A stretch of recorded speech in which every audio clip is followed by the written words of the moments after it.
네, 안녕하세요. 오늘은 미놀타 줌 160C 데이트 모델 사용법 알아볼 텐데요. 이 데이트라는 거는 필름에 날짜를 새겨주는 데이터백 기능이 있는 거를 데이트라고 하고요. 여기 데이트가 없는 기능이 같은 모델도 있습니다. 참고해 주시면 될 것 같고요.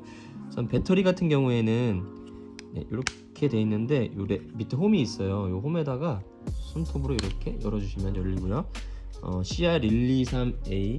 CR123A 규격의 배터리를 인터넷에서 쉽게 구하실 수 있거든요. 네, 장착을 해주시면 되고요. 우선 필름 넣는 법부터 한번 알아볼 텐데, 이 레버를 아래쪽으로 이렇게 당겨주세요. 그리고 필름을 이렇게 꽂아주시고요. 쭉 잡아당겨서 저는 한 요 정도까지 한번 맞춰볼게요. 요 끝단 정도까지 한번 맞췄거든요. 이렇게 해서 전원은 지금 꺼져 있는 상태인데 뚜껑을 한번 닫아볼게요. 그랬더니 여기 카운터에 금방 1이 나오면서 필름이 제대로 인식이 된 걸 알 수 있죠.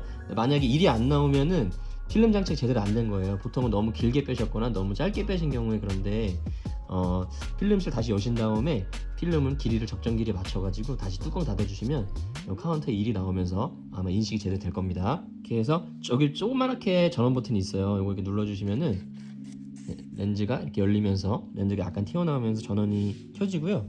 이쪽에 보시면 카운터에 1이 나오면서 필름 제대로 장착이 된 걸 알 수가 있죠. 전원을 껐다 켜시면 이 상태가 오토 모드예요. 그래서 어두우면 후레쉬를 켜주고 밝으면 후레쉬를 꺼주고 모든 걸 자동으로 해주는 오토 모드인데, 보통은 이 상태로 많이 촬영을 하시잖아요. 촬영하는 방법은 이렇게 반 셔터를 한번 눌러보세요. 반 셔터가 뭐냐면 셔터를 꽉 누르는 게 아니라 살짝만, 여기 불이 들어올 정도로만 살짝만 눌러보시면 여기 위에 초록불, 밑에 빨간불이 들어올 거예요. 이 상태에서 꽉 눌러서 촬영을 해주시면 돼요. 그리고 후레쉬가 터진 다음에는 반 셔터 누르셔도 충전하는 시간이 있기 때문에 후레쉬불은 바로 들어오지 않아요. 좀 몇 초 정도 기다렸다가 반 셔터 이렇게 눌러주시면은 이렇게 들어오죠. 반 셔터로 초점 잡고 꽉 눌러서 촬영입니다. 위에는 카메라 준비 램프예요. 초점이 맞았고 카메라가 준비가 됐다라는 걸 의미하고, 밑에는 후레쉬가 충전이 됐고 후레쉬가 촬영 준비가 됐다라는 걸 의미해요. 근데 만약에 후레쉬가 터지지 않는 밝은 환경일 때는 이렇게 위에 초점불만 들어오고 밑에 후레쉬불은 안 들어온다고 보면 되겠죠. 후레쉬가 터지지 않기 때문에 이 상태에서 꽉 눌러서 촬영입니다. 반 셔터로 눌러서 초점 잡고 꽉 눌러서 촬영인데, 이렇게 너무 가까웠거나 완전 흰 벽이라든지 무늬가 없는 그런 거는 초점을 잡지 못해요. 그쵸? 깜빡깜빡 거리고 있죠 지금. 초점을 못 잡습니다. 그렇기 때문에 피사체와의 거리가, 최소 초점 거리가 찍고자 하는 피사체와의 거리가 80에서 1m 정도 거리를 띄워주셔야 되거든요. 그렇기 때문에 그거 유념해서 촬영을 해주시면 될 것 같고요. 이렇게 해서 오토 모드 촬영해 주시면 돼요. 지금 요 렌즈 화각이 37.5mm에서 160mm까지 이렇게 돼 있잖아요. 모델명에서도 알 수 있듯이 160mm까지 지원을 하거든요. 이게 인간들의 눈의 화각이 50mm인데 그거보다 작으면은 광각 렌즈, 크면은 망원 렌즈로 분류가 돼요. 그래서 보면은 최대 광각일 때가 37.5, 최대 망원일 때가 160mm잖아요. 근데 최대 망원을 이렇게 당기게 되면 렌즈가 이렇게 많이 튀어나오잖아요. 근데 촬영을 한다고 봤을 때 여기서 이렇게 살짝만 흔들려도, 본체에서 살짝만 흔들려도 끝부분은 몇 배로 더 많이 흔들리겠죠, 망원일 때는. 그렇기 때문에 망원 촬영하실 때는 흔들림에 특히 더 주의해서 촬영을 해주시면 좋을 것 같아요. 근데 저 같은 경우에는 망원 촬영을 잘 안 하는 편이고, 제가 앞으로 더 한 발짝 더 다가가서 찍는다든지 그런 식으로 촬영을 하거든요. 그런 것도 한번 유념해서 알아주셨으면 좋겠습니다. 그리고 여기 뒤에 보면 또 여러 가지 기능들이 있는데, 요게 프레쉬랑 눈 표시가 있잖아요. 요거는 이제 프레쉬 제어 버튼인데, 전원을 껐다가 키시면 요게 오토로 돼 있잖아요. 프레쉬가 자동으로 켜지고 자동으로 꺼지는, 요걸 한번 눌러 볼게요.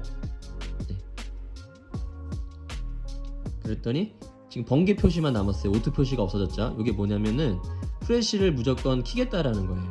어둡거나 밝거나 상관없이 무조건 프레쉬를 키겠다라는 뜻이고요. 요거는 반대로 무조건 프레쉬를 끄겠다. 그리고 요거는 야간 인물 촬영 모드인데, 요 모드는, 야간 인물 촬영 모드는 주의하셔야 될 게, 요게 좀 셔터 속도가 좀 전문적인 얘기일 수도 있는데 찰칵 빠르게 찍히는 게 아니라 셔터가 좀 오래 열려 있어요. 찰칵 이렇게 찍히기 때문에 흔들릴 염려가 많거든요. 축축 찍히죠. 찰칵 찍히는 게 아니라. 그렇기 때문에 흔들릴 수가 있기 때문에 삼각대나 어디 좀 받쳐놓고 촬영을 하시거나 아니면 손으로 꽉 쥐고선 흔들림에 유념을 해서 촬영을 해주시면 되겠습니다. 그리고 여기 오토 모드가 있는데 요게 눈 표시가 없어졌잖아요. 설명 한 가지 안 드린 게 있는데 요게 지금 눈 표시가 그냥 오토 모드가 있고 여기 눈 표시가 나올 때가 있잖아요. 여기 눈 표시가 나오는 게 뭐냐면은 밤에 사람을 찍게 되면은 사람 눈이 후레쉬를 불빛을 맞으면은 사람 눈이 빨갛게 나오는 현상이 있어요. 그 현상을 정식 명칭으로 정목 현상이라고 하거든요. 그 현상을 방지해주는 기능인데 원리가 뭐냐면은 메인 후레쉬가 한번 딱 터지기 전에 그 보조 후레쉬를 터트려줘서 사람 눈을 일단 적응을 시키고 그 후에 메인 후레쉬를 터트려주는 방식이거든요. 그래서 후레쉬가 마치 여러 번 터지는 것 같은 효과를 줘요. 제가 찍어볼게요. 먼저 후레쉬가 두 방이 탁탁 터지고 메인 후레쉬가 퍽 터지죠. 그래서 총 3방 정도가 터지는 거를 느낄 수가 있는데 제가 이 정목 현상 방지 기능을 꺼볼게요. 요게 이제 정목 현상을 끈 거거든요. 이 상태로 찍게 되면은 한 방만 터지죠. 그 차이를 아시겠나요? 네, 그래서 그런 차이가 있다라는 거 알아주시면 되겠네요. 보통 때는 그냥 일반적인 오토 모드로 촬영을 해주시면 되고요. 네, 그렇게 차이를 알고선 촬영을 해주시면 될 것 같습니다. 그리고 여기 두 번째 버튼은 여기 시계 모양 있잖아요. 이거 한번 눌러볼게요. 여기 셀프 타이머. 네, 셀프 타이머 여기 모드로 놓으신 다음에 아까 제가 오토 모드 촬영 방법처럼 이렇게 촬영을 하면 이렇게 불빛이 들어와요. 네, 대략 한 8초에서 10초 정도 있다가 이렇게 촬영이 되는 걸 알 수가 있죠. 네, 그리고 한 번 더 누르면 이렇게 여러 장이 막 겹쳐 있는 사진이 나오잖아요. 여기 뭐냐면은 제가 촬영 한번 해볼게요. 제가 지금 셔터 누르고 있잖아요. 이렇게 초점을 잡은 상태로 셔터를 계속 누르면 누르고 있는 동안 계속 촬영이 돼요.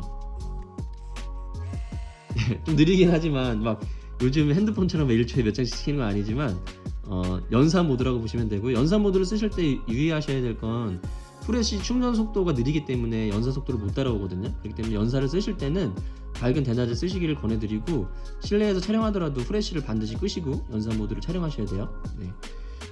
그리고 만약에 리모컨이 있으신 분들은 아무 때나 리모컨을 사용한다고 되는 게 아니고요. 이렇게 리모컨 모드로 놓은 상태에서 리모컨을 눌러주셔야지 리모컨이 작동이 됩니다. 네, 그리고 리모컨 같은 경우에는 여기 배터리가 딱 들어가거든요. CR2032라는 규격이고요. 네, 인터넷으로 저렴한 가격에 구매하실 수 있기 때문에 또 교환을 해줄게요. 제가 오늘 판매되는 상품이라서 이렇게 교환을 미리 해놓겠습니다. 제가 한번 촬영을 해볼게요. 여기 리모컨 모드로 지금 되어 있죠. 그 상태에서 두 가지 버튼이 있는데 이 아래 버튼 같은 경우에는 한번 눌러볼게요.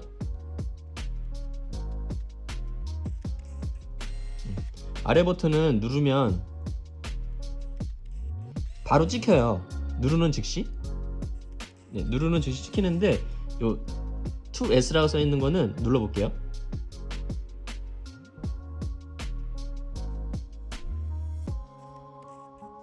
한 2-3초 정도 있다가 찍히는 모드예요. 그렇기 때문에 그 차이를 알고 사용을 해주시면 될 것 같습니다. 네, 그렇게 해주시면 되고, 마지막에 이제 데이트 버튼이 있는데 지금 여기 깜빡거리고 있잖아요. 이거 한번 눌러볼게요. 데이트 버튼이 뭐냐면 지금 날짜가 12년 1월 1일로 이렇게 돼 있잖아요. 여기 표시되는 대로 사진이 인쇄가 돼서 나와요. 한번 눌러볼게요. 이게 일이랑 시간이 나오기도 할 수 있고요. 이렇게 점점 표시는 데이터백 오프 기능이에요. 사진만 나오고 데이터백은 끄겠다라는 기능이거든요. 그래서 이 날짜를 변경해 주실 때는 이렇게 세트 버튼이 나오게 데이트를 눌러 주신 다음에 여기 처음에 버튼 번개 표시 여기 보면은 처음에 버튼 눌러 주시면 깜빡거려요. 그거를 이 가운데 버튼을 변경을 해 주시면 돼요. 22년 그 다음에 처음에 거 누르면 다음 거 넘어가죠. 6월 아이고 잘못 눌렀네. 누르고 있어도 되거든요. 2일 그리고 시간은 12시. 어렵지 않아요. 만져보시면 금방 하실 텐데 이렇게 해서 세팅이 모두 끝났잖아요. 그러면은 요 마지막 세 번째 버튼 눌러서 깜빡임을 없애주시면 됩니다. 네, 이렇게 하면 지금 22년 6월 2일 요게 이제 사진에 인쇄가 돼서 나온다고 보시면 돼요. 그리고 지금 제가 설명드리느라고 막 여러 가지 복잡하게 돼 있잖아요. 근데 요거를 좀 초기화 오토 모드 돌리시고 싶으시면 전원을 껐다가 키시면 네, 전원이 뭐 복잡하게 설정됐던 게 일반적인 오토 모드로 다시 설정이 된다 보시면 돼요. 네, 데이터백은 요거는 기억을 합니다. 이렇게 오프해 놓으시면 전원을 껐다 켜셔도 5% 나와요. 네. 이렇게 해서 쭉 촬영을 하시면 필름을 알아서 감아주거든요. 그런데 중간 지금 저처럼 17장밖에 안 찍었는데 중간에 필름을 빼야 되는 상황이 있을 수도 있잖아요. 그럴 때는 필름 비상감기 버튼이 있어요. 오작동을 방지하기 위해서 쏙 들어가 있거든요. 그거를 뾰족한 걸로 눌러주시는데 뾰족한 게 없을 수 있잖아요. 그럴 때는 카메라 스트랩에 보면은 네, 그거를 누를 수 있게 이렇게 뾰족하게 튀어나온 부분이 있어요. 네, 요게 요 용도로 나온 거거든요. 요거를 이렇게 눌러주세요. 그러면 전원이 쏙 들어가면서 필름 장수가 역순으로 감기는 게 보이죠?